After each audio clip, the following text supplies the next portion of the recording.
Nomine Patris et Filii et Spiritus Sancti. Kalilipas lamang ng panahon ng Kapaskuhan, mababatid pa ang galak ng nagdaang pagdiriwang, ang malamig na simoy ng hangin anihan, ang mga kumukuti-kutitap na mga lansangan, gayon din ang mga kasiyahan at pagbibigayan ng mga aginaldo sa pagsilang ng manunubos.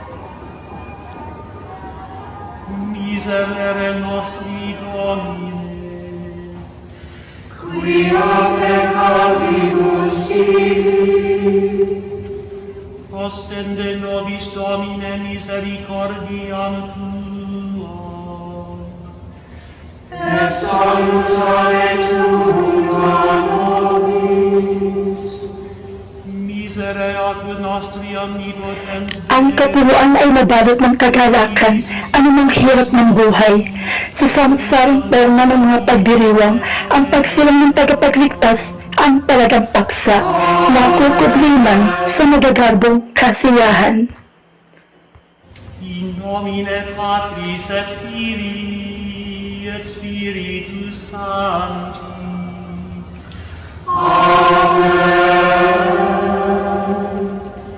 Dominus vobis.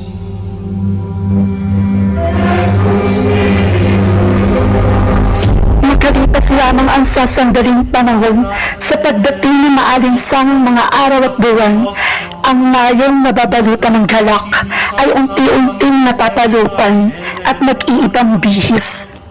Kasabay ng pagpawid ng makakapal na ulap sa bughaw na himpapawid ay ang pagkapawi ng mga ngiti sa labi, ang pananaimtim ng mga damdamin, ang malalim na pagmumuni.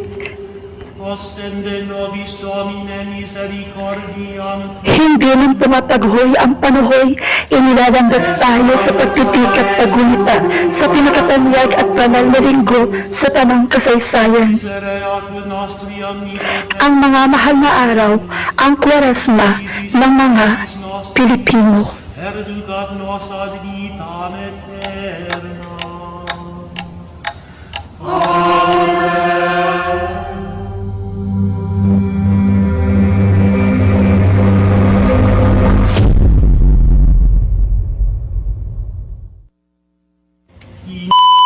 Patris et Filii et Spiritus Sancti.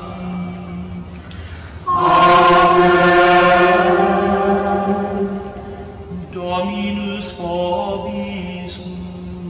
In nomine Patris et Filii. Kwaresma nagmula sa wikang Espanyol na mga mahulugang 40.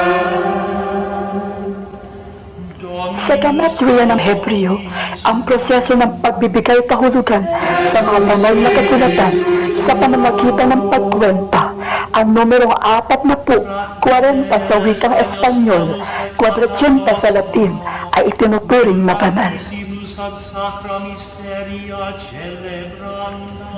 Ayon sa mga Hebreo, ang bilang na 40 ay sumasagisag sa pagkapanibago mula sa isang masalimuot na kahapon. Dominus vobis. Sa kanilang tradisyon, 40 selos ng tubig, uri ng panimbang ang kinakailangan sa paglilinis o ritual bath. Agnus hamus peccata ut aptissimus ad sacra mysteria celebranda. In nomine Patris et Filii et Spiritus Sancti. 40 taon naglakbay ang mga Hebreo sa ilang patungong Kanaan. 40 araw at gabi na panaog si Moises sa bundok ng Sinai, kung saan ipinagkaloob sa kanya ang 10 utos. Et cum spiritu tuo, Fratres, agnus hamus peccata nostra, Apat na pong araw at gabi, inilubog sa baha ang mundo habang si Noe at ang mga nagsitalima sa kanya ay mga kasilong sa arko. Dominus vobis. Et cum spiritu tuo. Apat na pong araw at gabi ding naglakad si Propeta Elias patungong bundok ng Horeb. Ut aptissimus ad sacramis in nomine Patris et Filii et Spiritus Sancti. Ayon sa paniwalang Hebreo, apat na pong araw nabubuo ang sanggol sa sinapupunan ng nagkagalang tao. Nomine Patris et Apat na pong hampas rin ang tumbas na parusa sa mga Hebreyong makagawa ng pagsalangsang. Ang isa ay pinapaubaya para sa pagsisisi ng nagkasala. Filiis agnus namus peccata nostra. Et cum spiritu Ad sacra mysteria celebrantis et nomine Patris et Apat na pong araw at gabi nang ang propetang si Jonas ay napasapihan ng pagbuhalang butangin. Dominus ostende nobis Domine misericordiam. et cum spiritu et salutare tuum. Apat na pong araw at apat na pong gabi, si Jesus ay napasailang kung saan siya tinukso ng dyablo. Quia peccavibus tibi. Ostende nobis Domine misericordiam in nomine Patris et Filii et Salutare Spiritus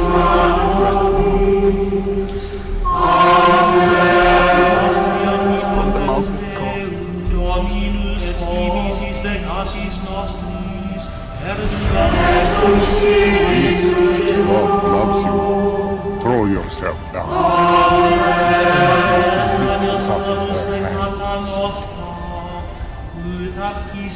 How dare you put God to the test? If you will bow down, worship. quia peccavibus tibi. Ostende nobis Domine in nomine Patris et Filii et Spiritus Sancti.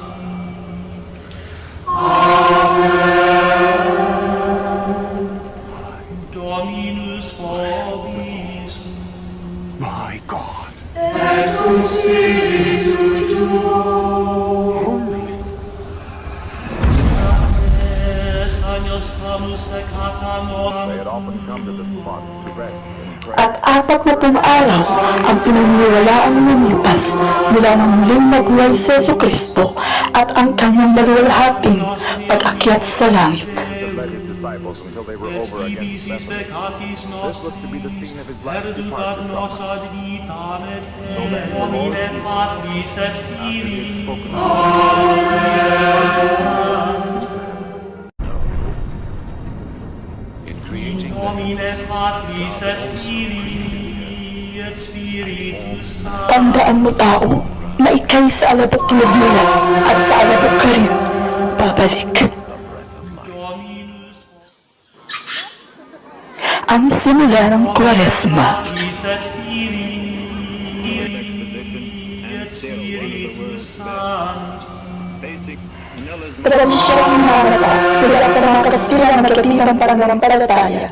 Ang Kwaresma ay mahapong pagkulita at pagpipika na nagkakaroon ng mga taon sa pagitan ng mga bulan ng Pebrero hanggang Abril. The best bundles manufactured in small towns, Es for which agnus they are hamus named. peccata Compare nostra. Beaver River, which divides modern Manila Tractissimus ad into sacra mysteria. Kasabay ng pagpaklas ng mga palamuting pamasko at ang pagbabakasyon sa eskwela ay ang pagpasok ng Kwaresma.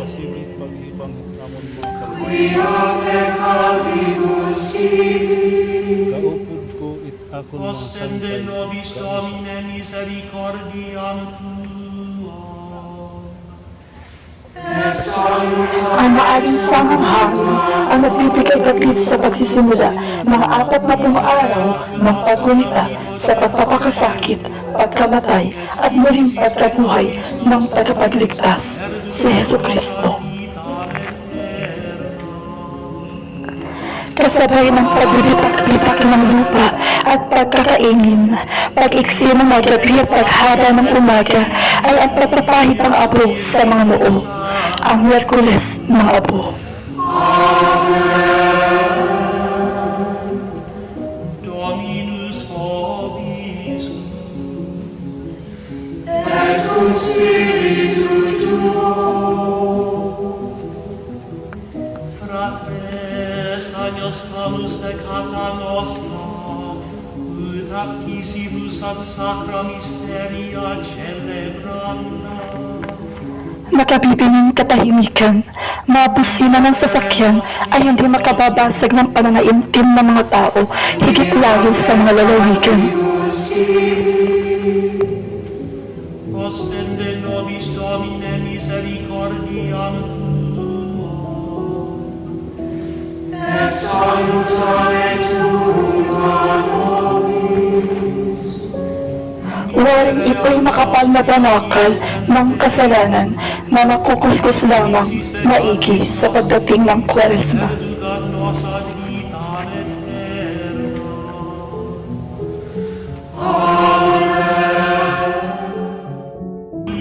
Et Spiritus Sancti, Domine Ang landas patungo sa kapilya ay nalalatagan pa ng mga sakong may dinildil na mga palay.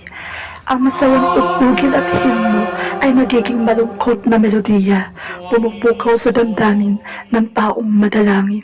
in nomine Patris et Filii et Spiritus Ang abo ang simbolo ng kababaan ng tao. Malayo na ang narating na mundo. Ang tao ay nakaapak na maging sa himpapawid, ngunit may isang hindi magbabago, na ang tao ay sa alabok rin hahantong. Hindi ito bungis. Ang abong ipinapahid sa noo ay simbolo. Dapat magnilay-nilay tayo sa panahon ngayon ng Kwaresma. Pagsisisi sa Panginoon sa mga lahat ng nagawang kasalanan. Remember that you are dust, and to dust you shall return. Yung pangalawa, turn away from sin and be faithful to the gospel. Ang Ash Wednesday ang simula ng panahon ng Kwaresma. Tunay na tanda ng pagmamahal ay walang iba kung hindi ang ating Panginoong Hesukristung nakabayubay sa krus. And 35 Domine Patris et Filii et Spiritus Sa pagsisimulang ito, simula rin ng pag-aayuno, pagbabawas ng pagkain at pag-iwas sa karne at inuming makalalasing tuwing bawat Biyernes ng Kwaresma para ng sakripisyo at pagdamay sa 40 araw at gabing gutom at pagod na Jesus sa ilang na tukso-tukso ng Diablo, kaya't lalo ang pangumpisal. ad sacra mysteria celebranda. the Virgin's grace and miracles from 10,000 last year. The number of Miserere nostri Domine. is expected to double this holy. Hindi nga ba't ang mga Hebreo ay nagbubuhos din ng abo sa ulo kapag nangagluluksa? Hindi kaya marapat din kahit sa paggunita ay ipagluksa ng tao ang pagdalahira sa anak ng Diyos.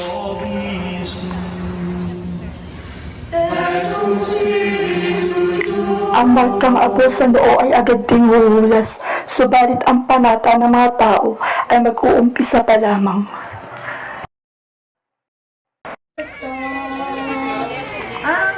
Sa loob ng mga araw ng pangilin sa panahon ng Kwaresma, ang Pilipino ay lalong nagiging madasalin.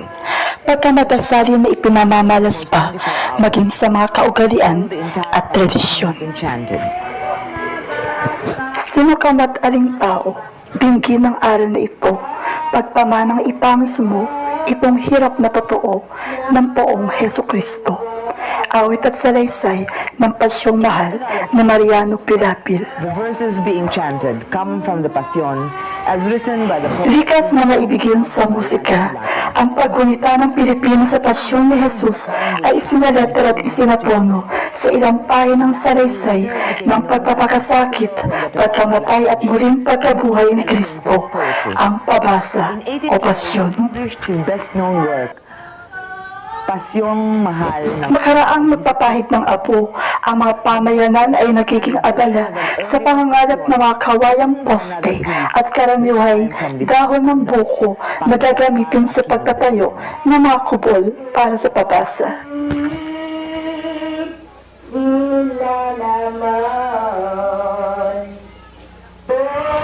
Ang mga kabaraihay maagang gumagayak upang magsipagkayat ng gulay at maghanda ng salabat para sa mga tagabasa ng pasyon na lumalabang mula sa magkakaratid bayan. years used only to rock and jazz music. Sa kanilang mga sulo, lalambasin ng taong bayan ang tahanan ng mga poon na hatid-hatid pa ng banda ng musiko at kwitis na pumapaimpulog sa pagsundo ng mga andas. Habang ang mga batay na nagsisipag-sirkuhan pa sa kubol na itinayo iyari sa kawayan, ang pamayanan ay nagkakabukulod sa maghapot na damag na pagbasa ng pasyon na taon-taong idinaraos. Binabasa at inaawit sa iba't ibang tono at tempo, konforme sa kinasanayan ng bawat bayan. Ang pasyon o pabasa ng mga Pilipino ay nagsimulang idaos noong pang ika-16 na siglo. Unang ipinitik at isinalin sa Tagalog ng Pilipinong manunulat at tagapagsalin na si Gaspar Aquilino de Belen, ang mga nilalaman ng pasyon ay isinaayos kalaunan ng isa pang tagapagsalin, si Dr. Mariano Pilapil, ang Pasyong Pilapil o Pasyong Genesis. Katuwang ang mga arsobispong sina Jose Sequi, Manuel Grijalvo at kalaunan pa'y si Padre Amador Cruz ng Aklat ang Lunas. Inaawit ng walang patid, ang Pasyong Mahal ay nahahapis sa mga yugto, pinakatanyag ang yugto ng hapis at mga aral at nasusulat sa iba't ibang dialekto. Naituturi na sakripisyo ang magpadaos ng mga pabasa at pasyon. Bukod sa gastos at kompromiso, ilan na lamang din ang natitirang maaaring bumasa ng pasyon, kung kaya't ang tradisyong ito'y nanganganib na bura sa kultura ng mga Pilipino.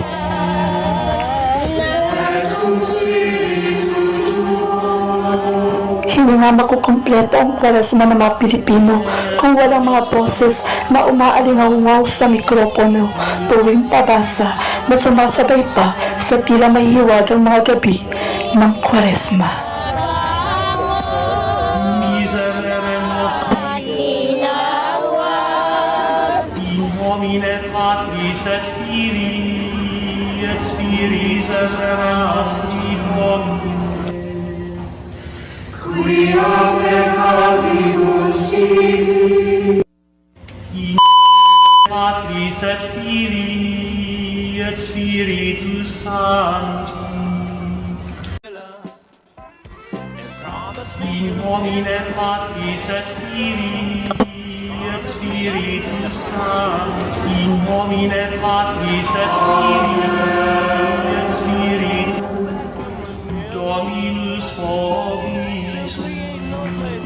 Habang ang kabiasnan ay abala sa pangkaraniwan nitong gawain at ang karamihan ay nasa bakasyon, ang mga relihiyoso ay patuloy sa pagpipikat, hindi nauubusan ng aktibidad sa panahon ng Kwaresma.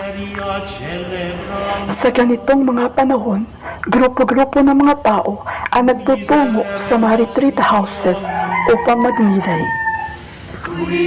Ang mga hapag ay nahainan ng mga pagkain pang Kwaresma tulad na lamang ng ginisang munggo, singkamas at kamote na ipinanghahalili sa karne. In nomine Patris et Filii. Sa kasagsagan ng Kwaresma, maraming tao din ang nagsisitungo sa maitinturing na sagradong bundok sa paniniwalang lumalakas ang kanilang mga agimat tuwing panahon ng Kwaresma, lalo na kung mga mahal na araw, pagkamat yaoy uri ng paniniwalang pagano.